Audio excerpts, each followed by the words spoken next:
শেখ হাসিনার ভারত ছেড়ে আরব আমিরাতের সহ রাজমানে অবস্থান করার গুঞ্জন আমলে নিয়েছে অন্তর্বর্তী সরকার। পররাষ্ট্র উপদেষ্টা তৌহিদ হোসেন জানান, বিষয়টি জানতে দিল্লি ও আরব আমিরাতের সঙ্গে যোগাযোগ করেছে ঢাকা, তবে এখনও নিশ্চিত কোনো তথ্য পাওয়া যায়নি। মঙ্গলবার পররাষ্ট্র মন্ত্রণালয়ে এক ব্রিফিংয়ে এসব কথা জানান তিনি। ভারতের দিল্লি ছেড়ে কোথায় ক্ষমতাচ্যুত প্রধানমন্ত্রী শেখ হাসিনা, এ নিয়ে চলছে জোর গুঞ্জন। কখনো বলা হচ্ছে মধ্যপ্রাচ্যের দেশ সংযুক্ত আরব আমিরাতের আজমান শহরে, কখনো বা বেলারুশে। এ বিষয়ে এক প্রশ্নের উত্তরে পররাষ্ট্র উপদেষ্টা জানান, আরব আমিরাতে তার অবস্থান সম্পর্কে যে আলোচনা চলছে সে সম্পর্কে খোঁজ খবর নিচ্ছে অন্তর্বর্তী সরকার। ওনার অবস্থান সম্বন্ধে নিশ্চিত আমরা হতে পারিনি। আমরা দিল্লিতেও খোঁজ করেছি, আমিরাতেও খোঁজ করেছি। কনফার্মেশন অফিসিয়ালি কেউ দিতে পারে না, তবে আমরাও, আপনারা যেমন দেখেছেন আমরাও দেখেছি যে উনি আজমানে সম্ভবত গেছেন, কিন্তু এটা রিকনফার্ম করার চেষ্টা করে আমরা সফল হই। পররাষ্ট্র উপদেষ্টা জানান, 5 আগস্টের পর আওয়ামী লীগ সরকারের কজন মন্ত্রী, এমপি ও সরকারি কর্মকর্তা ভারতে পালিয়েছেন সে তথ্য মন্ত্রণালয়ের কাছে নেই। প্রয়োজনে সে তালিকা দিল্লির কাছে চাওয়া হবে। পলাতকদের জন্য ট্রাভেল পাস দেওয়ার কোনো সুযোগ নেই উল্লেখ করে তিনি জানান, যাদের বিরুদ্ধে মামলা হয়েছে বিচারের স্বার্থে তাদের ফিরিয়ে আনার উদ্যোগ নেওয়া হবে। বাংলাদেশের মিশন ট্রাভেল পাস ইস্যু করতে পারে শুধুমাত্র দেশে ফেরার জন্য, অন্য কোনো দেশে যাওয়ার জন্য না। সেটার জন্য পাসপোর্ট লাগে, পাসপোর্ট তো ন্যাচারালি ইস্যু করা হবে না। তারা যদি দেশে ফিরতে চান তাদেরকে অবশ্যই ট্রাভেল পাস ইস্যু করা যেতে পারে থিওরিটিক্যালি, এবং তারা দেশে ফিরে আসতে পারে। ট্রাভেল পাস শুধুমাত্র one way travel to Bangladesh.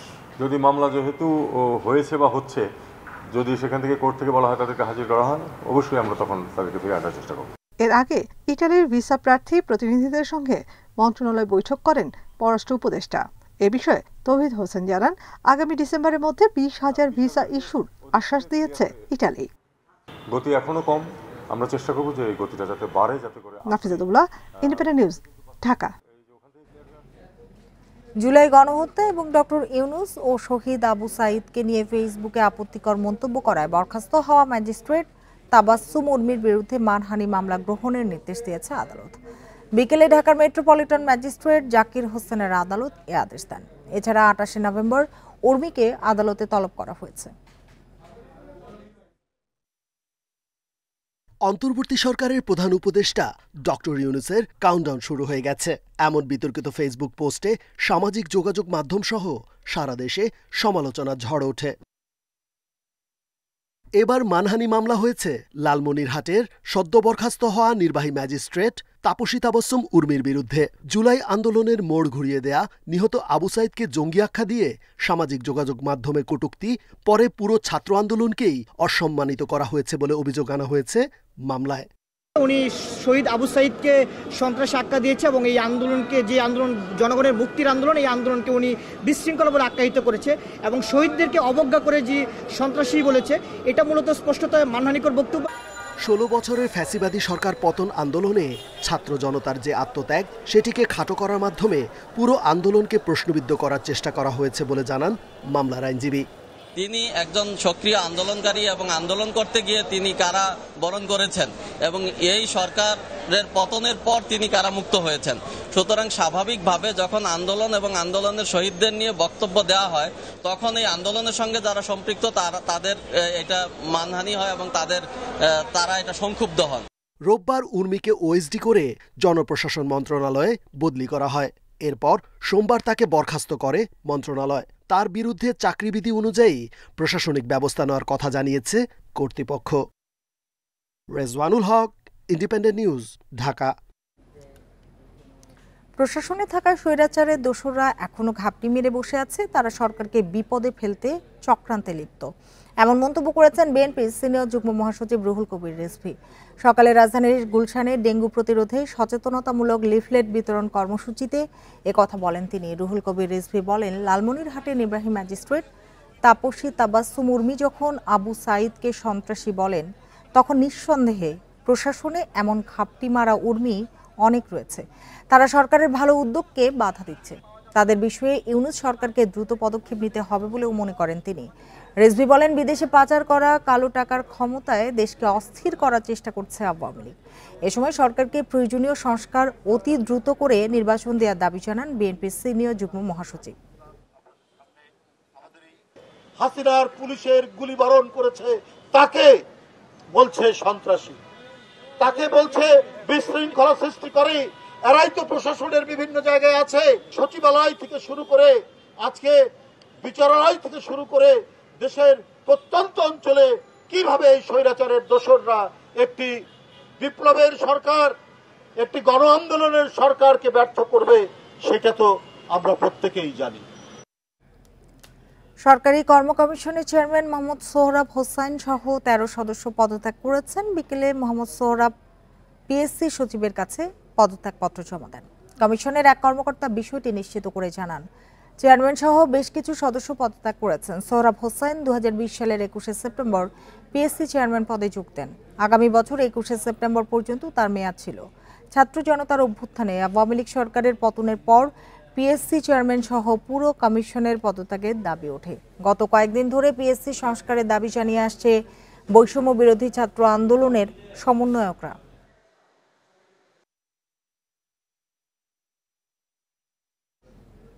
জামিনে মুক্তি পেয়েছেন সাবেক বন ও পরিবেশ মন্ত্রী সাবের হোসেন চৌধুরী। রাজধানীর 6 মামলায় শুনানি শেষে মঙ্গলবার সন্ধ্যায় তাকে জামিন দিয়েছে ঢাকার আলাদা 2 মেট্রোপলিটন ম্যাজিস্ট্রেট আদালত।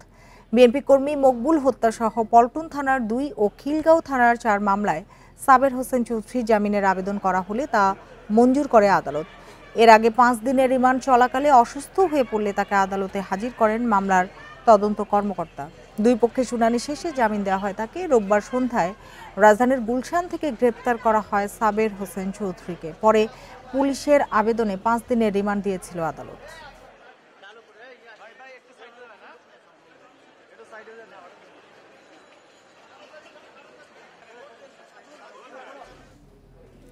রাজধানীর যাত্রাবাড়ি ও বনানী সহ বিভিন্ন থানার 14টি মামলায় সাবেক আইজিপি চৌধুরী আব্দুল্লাহ আল মামুনের 48 দিন রিমান্ড মঞ্জুর করেছে ঢাকার সিএমএম আদালত। মেট্রোপলিটন ম্যাজিস্ট্রেট শাহিন রেজার আদালত এ আদেশ দেন। এর আগে আরও কয়েকটি মামলায় 18 দিন রিমান্ডে ছিলেন তিনি। এছাড়া একাধিক মামলায় সাবেক সমাজ কল্যাণ মন্ত্রী দীপুমণি 14 দিন, সাবেক তথ্য ও যোগাযোগ প্রতিমন্ত্রী জুনায়েদ আহমেদ পলক 24 দিনের, ওয়ার্কার্স পার্টির সভাপতি রাশেদ খান মেনন, জাসেদ সভাপতি হাসানুল হক ইনু, ডিবি সাবেক ডিসি মশিউর রহমানের 7 দিন এবং প্রধানমন্ত্রীর সাবেক উপদেষ্টা সালমান এফ রহমানের 5 দিনের রিমান্ড মঞ্জুর করেছেন আদালত। এর আগে সকালে আসামিদের আদালতে হাজির করা হয়। পরে রাজধানীর যাত্রাবাড়ি, নিউ মার্কেট, মোহাম্মদপুর, আদাবর, শ্যামপুর, কদমতলী ও বনানী থানার 14 মামলায় আসামিদের রিমান্ড আবেদন করেন তদন্ত কর্মকর্তা। শুনানি শেষে আদালত তাদের বিভিন্ন মেয়াদের রিমান্ড মঞ্জুর করেন। বিচার বিভাগকে জনমুখী ও আস্থায় আনতে সব ধরনের সুপারিশ বাস্তবায়নের লক্ষ্যে কাজ করছে এ সংক্রান্ত সংস্কার কমিশন। মঙ্গলবার সকালে দ্বিতীয় বৈঠক শেষে কথা জানিয়েছেন কমিশন প্রধান সাবেক বিচারপতি শাহ আবু নাইম মমিনুর রহমান। আগামী সোমবারের মধ্যে সরকারি গাইডলাইন পাওয়ার আশা তার। তবে প্রতিবেদন হস্তান্তরে 90 দিনের সময়সীমাকে চ্যালেঞ্জ হিসেবে দেখছে কমিশন। আওয়ামী লীগ সরকারের পতনের পর অন্তর্বর্তী সরকার দায়িত্ব নিয়ে রাষ্ট্রের গুরুত্বপূর্ণ বিভাগগুলোতে সংস্কারের উদ্যোগ নেয়। গেল 11 সেপ্টেম্বর জাতির উদ্দেশ্যে ভাষণে নির্বাচন ব্যবস্থা, বিচার বিভাগ, পুলিশ প্রশাসন, সংবিধান ও দুর্নীতি দমনে 6টি সংস্কার কমিশন গঠনের ঘোষণা দেন প্রধান উপদেষ্টা ডক্টর মোহাম্মদ ইউনূস। এসব কমিশনের অন্য সদস্যদের নাম কমিশন প্রধানদের সাথে আলোচনা করে ঠিক করা হবে। এরই ধারাবাহিকতায় 3 অক্টোবর গঠিত হয় 8 সদস্যের বিচার বিভাগ সংস্কার কমিশন। মঙ্গলবার বিচার প্রশাসন প্রশিক্ষণ ইনস্টিটিউটে দ্বিতীয়বারের মতো বৈঠকে বসে কমিটি। এ সময় বিচার বিভাগকে জনবান্ধব করার বিষয়ে আলোচনা হয়। আমাদের আলাপ আলোচনাটা মোটামুটি আমাদের মন মতো আমরা করেছি। এখন সেখানে আলাপ করেছি যে আমরা কিভাবে বিচার বিভাগের রিফর্ম করতে পারি যাতে জনসাধারণের কিছু উপকার হয়। সম্পূর্ণ উপকার করা আমাদের পক্ষে সম্ভব না, এই 90 দিনে সম্ভব না।